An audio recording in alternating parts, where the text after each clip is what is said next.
เอาไอ้อย่าสิล้มน้ำเรื่องหนึ่งเด้อ สมมติว่าได้ก็ จ่ายเป็น2 งวดได้บ่จ่ายก่อนครึ่งหนึงหรือ ส ว่าม มติว่าสำเร็จนี่บ่ โดยเจ้าอันนี้ ตั้งเทศนั่นแต่อายุ19 ปี โดย ทั้งหมดอายุเท่าไหร่60แล้วนะ โต50 โอ้ 4 แต่ว่า ปลายปีเนาะ แต่ว่าลาวนั่นโอ้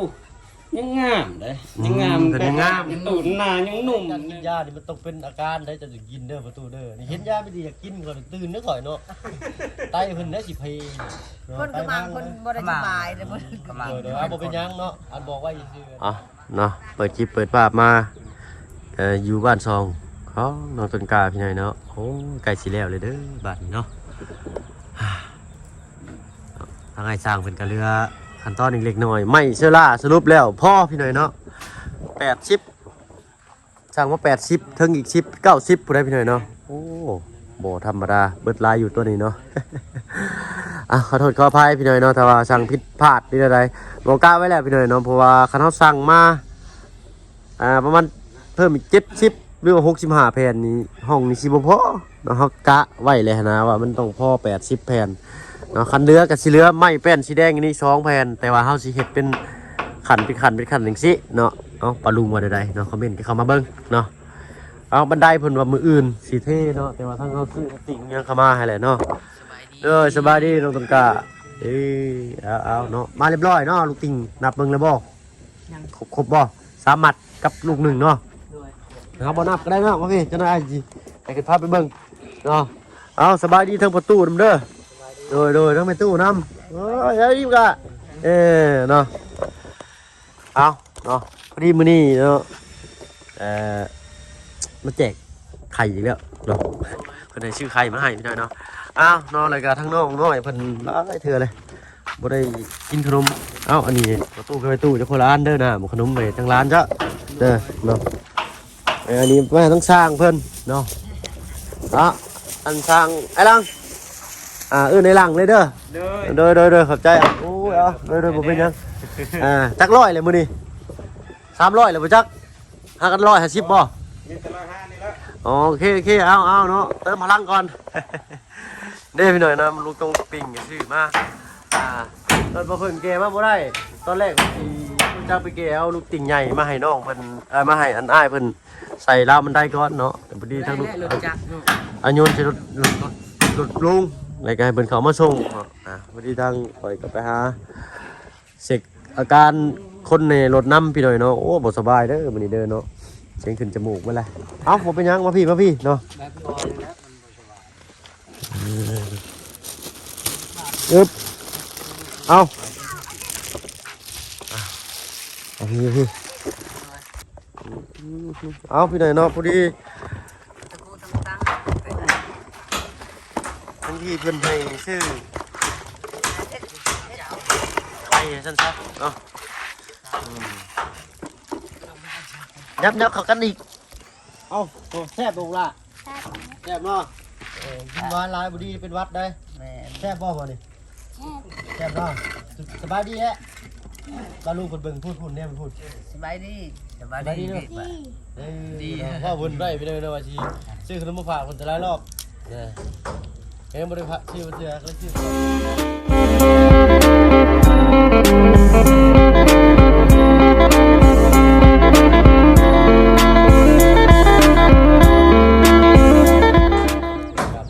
บายดีเก่าไปเลยเนาะ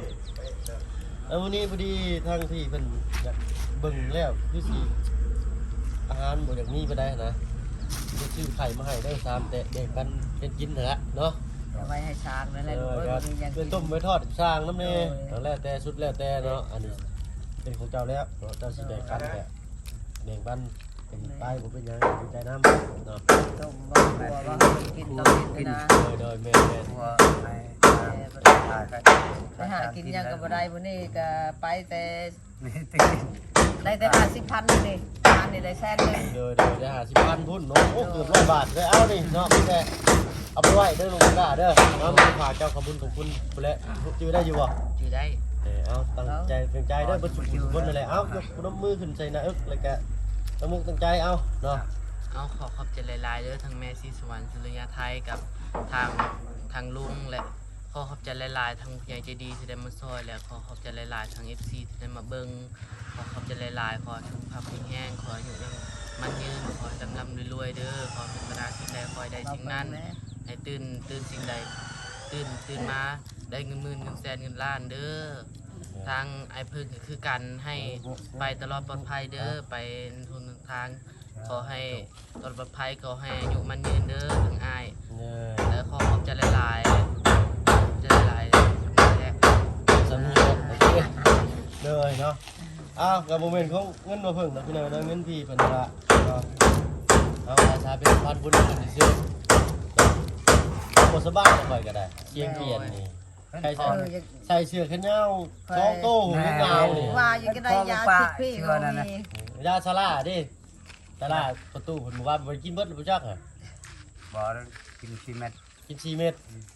จะเป็นยังจะกินยาถามไปดู ก็เป็นวัดนี่ เป็นวัด กับเจ็บปวดเจ็บปวด เช้ามันบ่ได้อ่านบ่ได้จาม เลย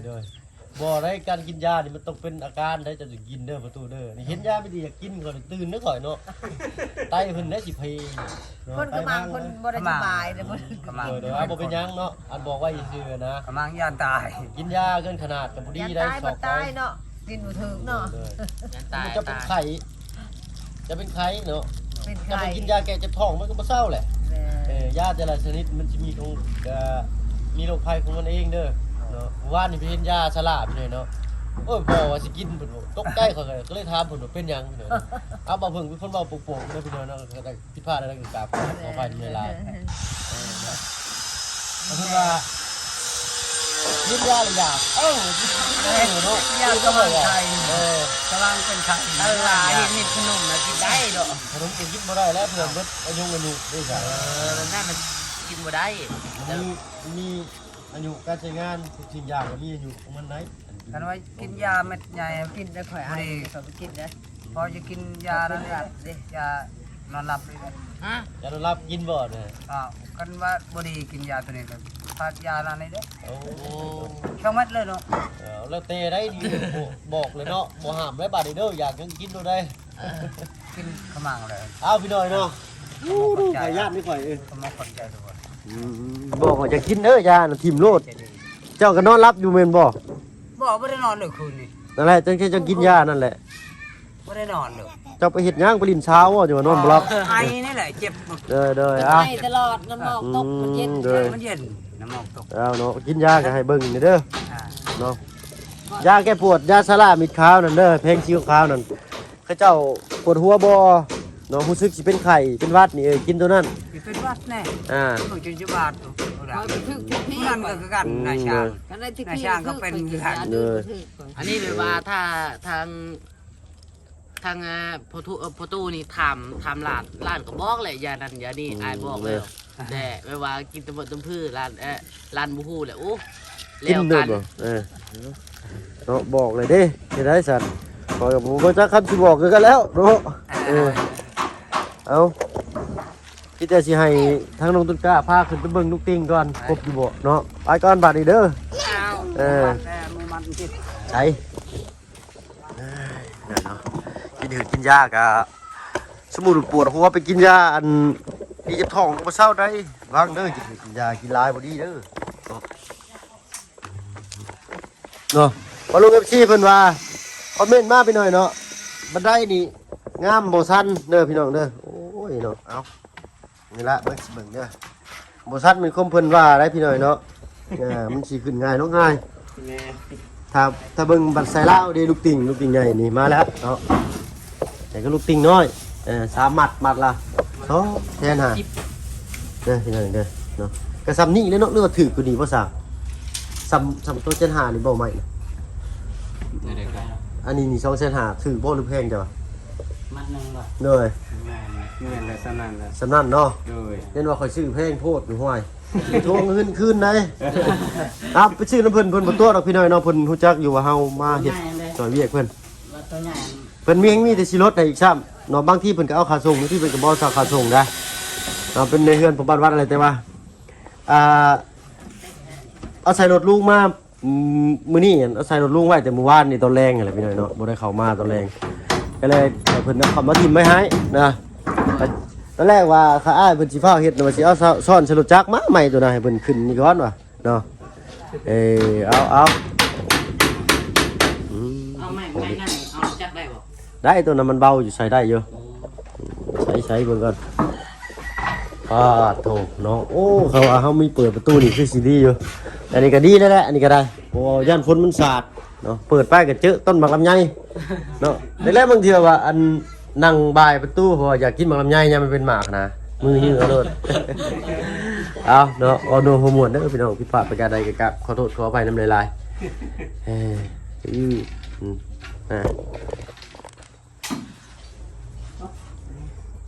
เอาอันนี้ได้มันเป็นยังไงนี่เอาออกบ่อยเดี๋ยวมันบุทึกเนี่ยดึงประตูอยู่นะนี่ไปใช่ไร อันนี้บูบูคือกันเนี่ย อันนี้ได้อันได้ช่างใช่บ่ได้บ่ตัวนี้ถ้าใช่บ่ได้จะเอามาใหม่ ใช้ได้อยู่แต่เราออกใส่ฝาเมื่อกี้นี่ อ๋อแทกไม้เสื้อละโอเคบ่เป็นหยังเนาะคิดว่ามันใช่บ่ได้เลยสิเอามาให้ใหม่นะปึ๊บเปิดได้แต่บ่นี่ก็เพิ่นหลอกไว้อยู่ทางนั้นโอเคบ่เป็นหยังก็จะบ่สอสร้างเพิ่นแล้วพี่น้อยเนาะละเบิ่งทางนี้ก็ตึ๊บนี่นะอันนี้ยังสิใส่อยู่นะพี่น้องเด้อยังสิใส่อยู่โอ้ยเหยียบไปเสียสร้างตายก่อนอันนี้เนาะและขอโทษขออภัยพี่น้องเนาะงามเลยนี่เนาะเสร็จแล้วบ่นี่เสร็จแล้วบ่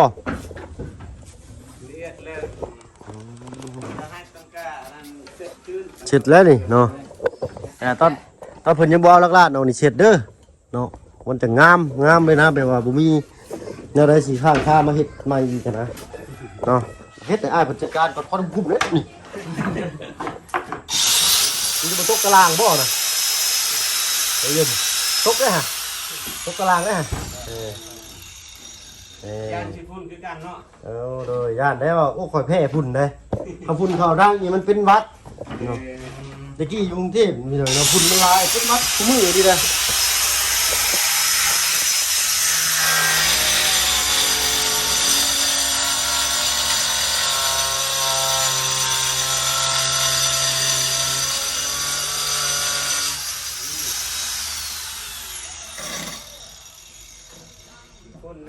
แม่นพุ่นได้ตัวนี้นี่เข่าดัง ตัวแม่หินมากอยู่ต่างประเทศได้ เหนื่อยเนาะ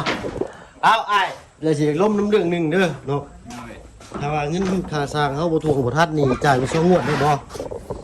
ถามกันไปตรงบ่ได้นี่ได้ก็ได้บ่ได้เลยก็บ่เป็นหยังเนาะ โดยสมมติว่าได้ก็ จ่ายเป็น2งวดได้บ่จ่ายก่อนครึ่งนึงหรือว่า สมมติว่าสำเร็จนี่บ่ โดยเจ้า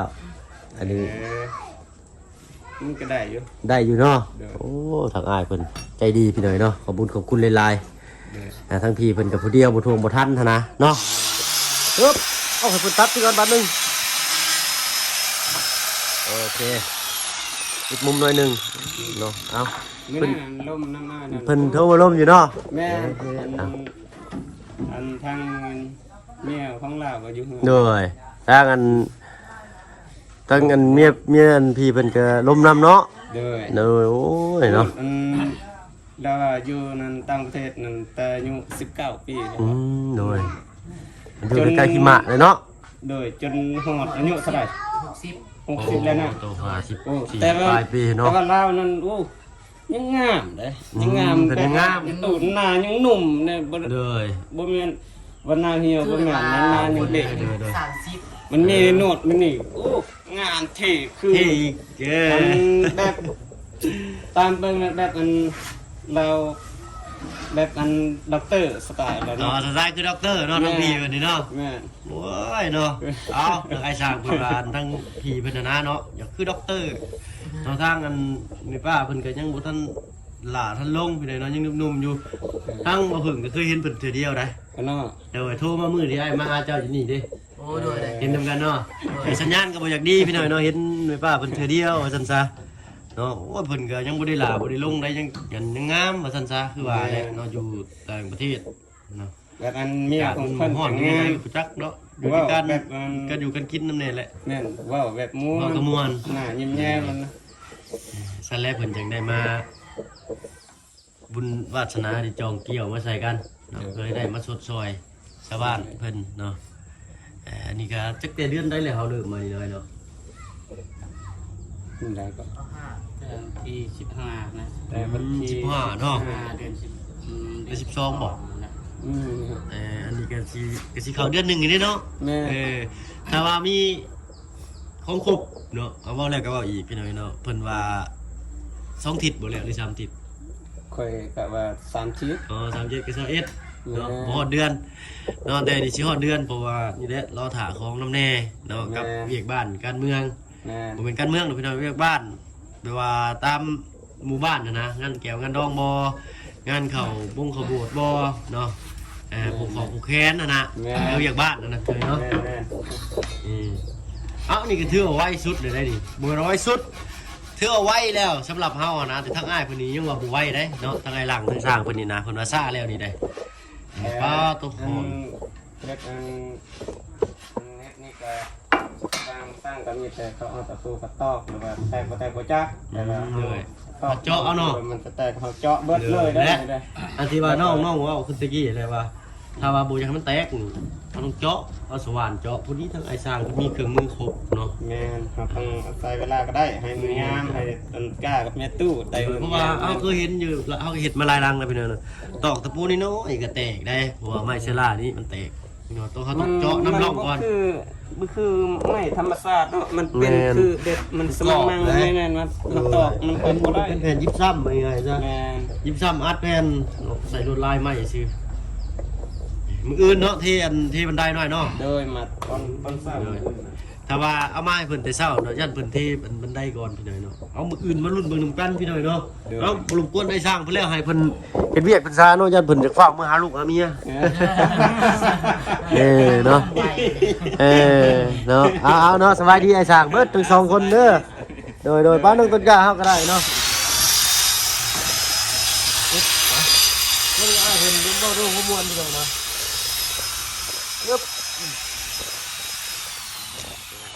อ๋อเนาะเอาลึโอ้วินหัวพี่น้อยเนาะโอ้ไว้แล้วมื้อนี้น่าสิได้ไปพักก่อนเด้อพี่น้อยเด้อไปหากินยากัน